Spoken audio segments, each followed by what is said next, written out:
Hello, everyone, and welcome back to Venue Diagram. I'm Clay, and this week's episode is Lincoln Center. And we are right here on the campus, so I'd love to get started taking you all the way around.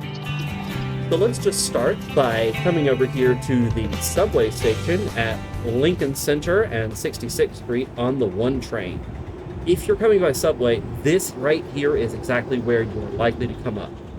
And it's one of the most convenient stops in New York because you just come up these stairs or up this elevator right here, and right across the street is the entire Lincoln Center campus.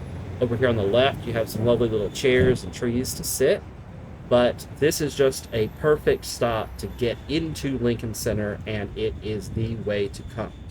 Now, Lincoln Center sits right across here on Broadway, and it stretches for several city blocks. It houses multiple major arts institutions: opera, ballet, theater, orchestras, and the New York City Library for the Performing Arts. And as you approach up this way on Broadway, the first thing you'll see are these signs listing the performances that are happening across the campus. You've got a musical, you've got an opera, you've got a orchestra. All of these things are happening right here in Lincoln Center, and that lineup really tells the story. It's an entire ecosystem of performing arts organizations that all share this space.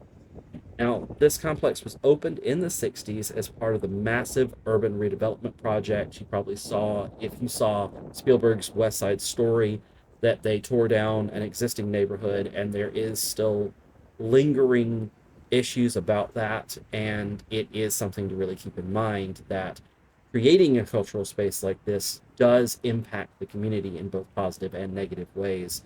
And it unfortunately is underprivileged communities that are so often the ones that are shut aside.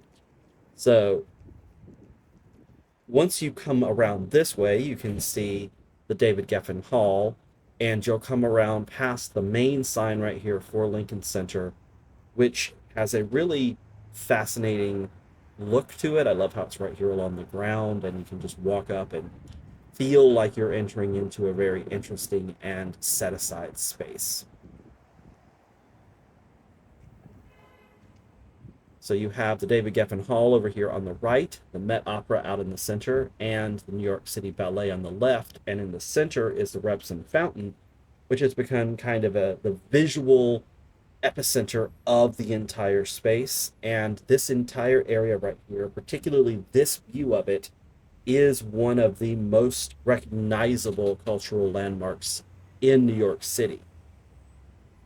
So even if you're not attending a performance here, and today we won't be, we're just going to walk around the outside of the campus, this plaza is a place to gather. They do concerts out here. The orchestra performs, the dancers perform, the opera singers sometimes perform. They sometimes put up a great big screen right here in the middle of the plaza.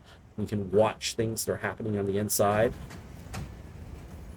This building is the David H. Koch Theater, which is the home of the New York City Ballet. And now this theater originally opened as the New York State Theater and was designed by Philip Johnson. And the ballet performs here most of the year, including its winter and spring seasons. And this entire space was designed with ballet in mind. Stage dimensions, orchestra pit, everything is designed for dance. And here is a sign that shows you the entire campus, all of these buildings, everything that's going to happen here. We'll go around and show you a little bit of the outside of most of these buildings. So as you come back over again to the building for the ballet, you can see that Nutcracker is being performed while I'm visiting. It's the classic ballet. And the actual venue here at the Koch Theater is slightly smaller than the Opera House across the way. It seats 2,500 people though, which still makes it one of the largest ballet theaters in the entire world. And there's the ballet over across the way. We are now in front of the Metropolitan Opera House. Here are the shows that are going to be happening for this season here at the Met. And this one is one of the largest opera houses anywhere. It seats over 4,000 people, and it's probably best known for the huge arches across the facade and these glass windows. So this gives it that kind of distinctive, iconic look. Right now you can see that this is the banner for Il Puritani, which is the opera that's going on right now. And we're leaving over to the left is still that opera building, and now we are walking up to the New York City Public Library for the Performing Arts.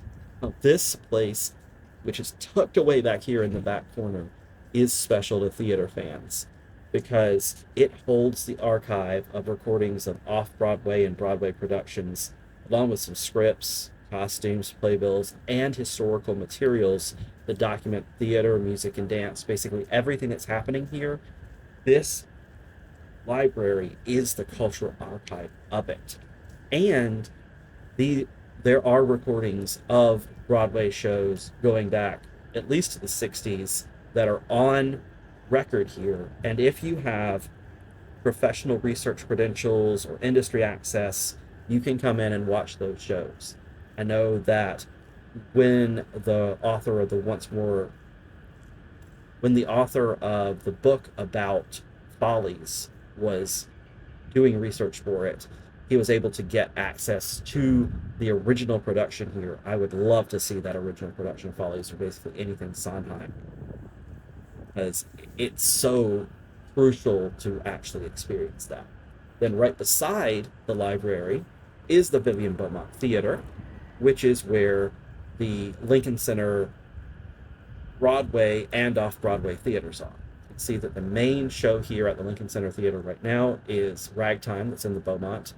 There's also a new artist happening in the Clairteau, which is a smaller house that's also inside this building, and A Mommy in the Night in the new house, which is other off-Broadway theater here.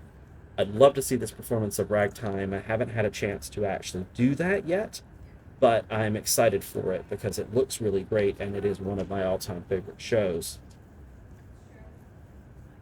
You can walk this way. You can actually see a little bit inside here. This is the theater that I've been in the most because I have been to more Broadway shows than operas and other like Philharmonic or ballet performances. You can see the Whoopi monologues is going to be coming soon.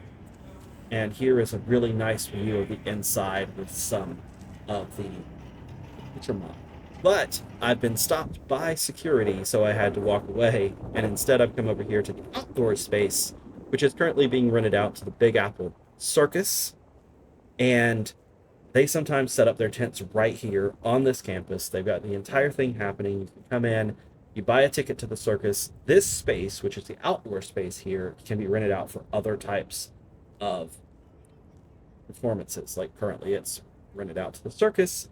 And even though the complex is known for opera and ballet, it's flexible. The entire place is here to be a cultural center, an artistic center. So there's all kinds of cool stuff that can happen. And that's been our quick walk around of Lincoln Center, which is one of the most important performing arts venues in the world. Thank you for joining us here on Venue Diagram, and we'll see you next time.